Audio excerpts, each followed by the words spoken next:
तो ये 0 से 82.5 डिग्री तक देशांतर हो जाते हैं, तो 5.5 घंटे का अंतर होता है।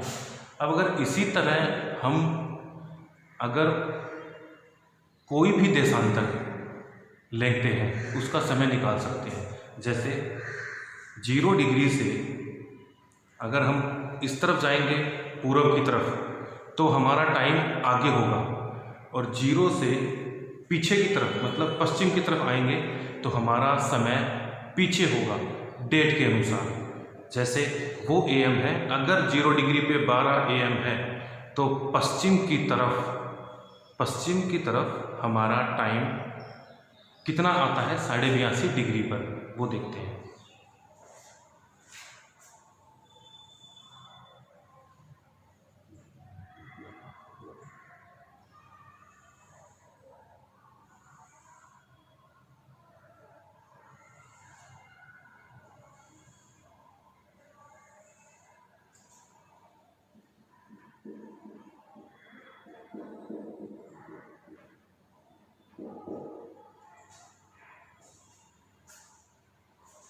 अब इसमें बात ध्यान रखने के लिए क्या है कि 0 डिग्री से जैसे जैसे हम पश्चिम की तरफ आते हैं तो पश्चिम की तरफ टाइम पीछे होगा। जैसे 12 AM था, अगर हम पूरब की तरफ गए तो 5.5 घंटे आगे हो गया 82.5 पे, तो AM हो गया। लेकिन जैसे ही 12:30 से हम पीछे आते हैं, जैसे 12 AM है 0 पे, 15 पे आए तो 11, 30 पे आए 10, 45 पे तो 9, 60 पे आए तो 8, 75 पे आए तो 7, और 82.5 30 मिनट और जोड़ दो 7.5, मतलब 12 में से माइनस होगा 7.5, क्या आएगा PM। इस पे टाइम होगा अपना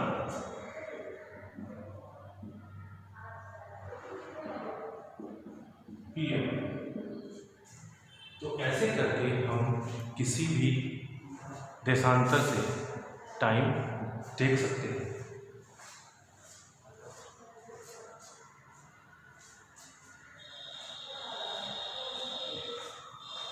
अब देखिए,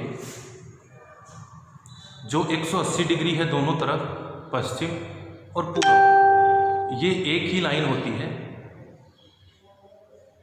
0 डिग्री है, इस तिथि रेखा का उपयोग सबसे पहले कब किया गया? 0 डिग्री जो तिथि रेखा है, अंतर्राष्ट्रीय तिथि रेखा बोलते हैं इसको, इसका सबसे पहले प्रयोग 1884 में किया गया था। याद रखने के लिए कि सबसे पहले तिथि रेखा का उपयोग कब किया गया? 1884 में। इसलिए जैसे जैसे हम आगे जाएंगे पूर्व की ओर तो टाइम आगे बढ़ेगा, और जैसे जैसे पीछे की तरफ जाएंगे तो टाइम कम होगा। जैसे ये वर्ल्ड का मैप है, अब इसमें आगे जाएंगे तो एशिया आगे की तरफ है। 0 डिग्री से पूर्व में एशिया, ऑस्ट्रेलिया, यूरोप, आधा अफ्रीका ये आते हैं। पश्चिम में उत्तरी अमेरिका, दक्षिणी अमेरिका, आधा अफ्रीका ये आते हैं। अब जैसे जैसे हम आगे जाएंगे तो इन जो महाद्वीप हैं, देश हैं, उनमें टाइम ज़्यादा होगा, आगे होगा, और इन महाद्वीपों में पीछे होगा। और ऐसे ही डेट भी चेंज हो जाएगी।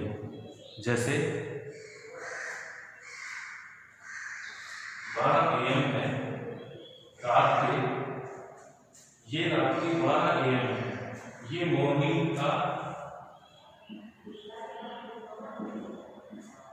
के समय पास,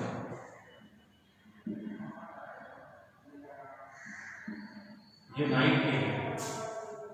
अब जैसे जैसे पीछे आएंगे 7:30 से, तो यहाँ क्या होगा? यहाँ होगी 12 PM।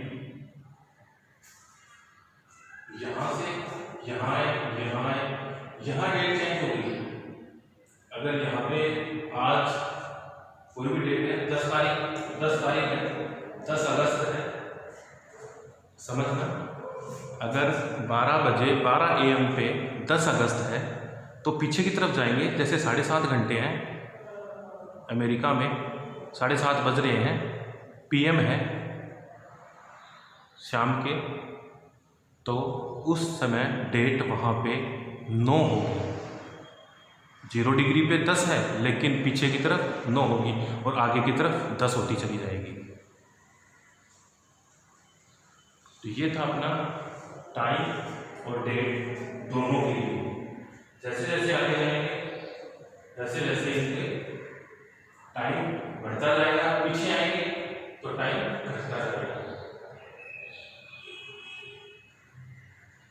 और जो दो अक्षांश होते हैं 0 डिग्री से ऊपर की तरफ 90 डिग्री 90 और नीचे की तरफ 90,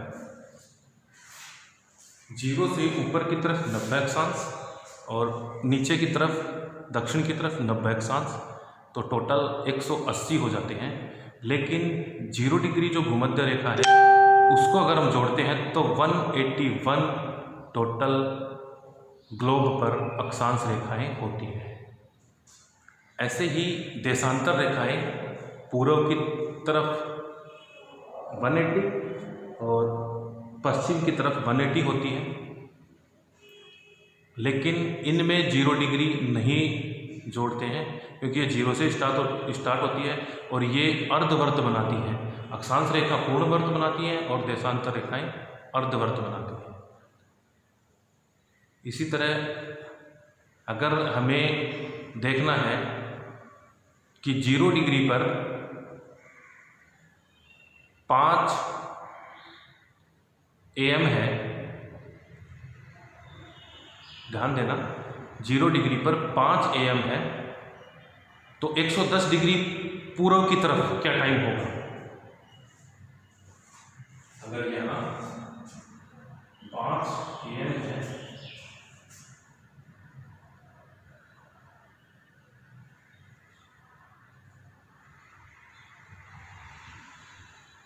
तो 120 डिग्री पर, चलो 120 डिग्री कर देते हैं इसको, 120 डिग्री पर क्या टाइम होगा? 110 से हमने 120 चेंज कर दिया क्योंकि एक बार समझने के लिए आसानी होगी। 120 डिग्री पूर्वी देशांतर पर क्या टाइम होगा? तो वही नियम लागू होता है इसमें। 5 AM अगर यहाँ पे है 0 डिग्री पर, तो 1-1 घंटा बढ़ाते चलो। जैसे 15 पे 6 बज गए 15 डिग्री पे, 30 पे 7 बज गए, 45 पे 8 बज गए, 60 पे 9 बज गए और 75 पे 10 बज गए, 90 पे 11 बज गए और 105 पे 12 बज गए। यहाँ पे 105, यहाँ पे 12 बज गए। अब 12 कौन से होंगे?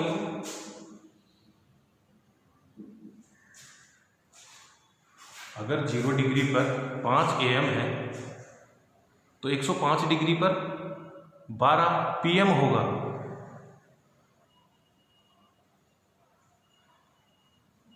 और 120 डिग्री पर 1 PM होगा जो दोपहर का टाइम होगा, नून का।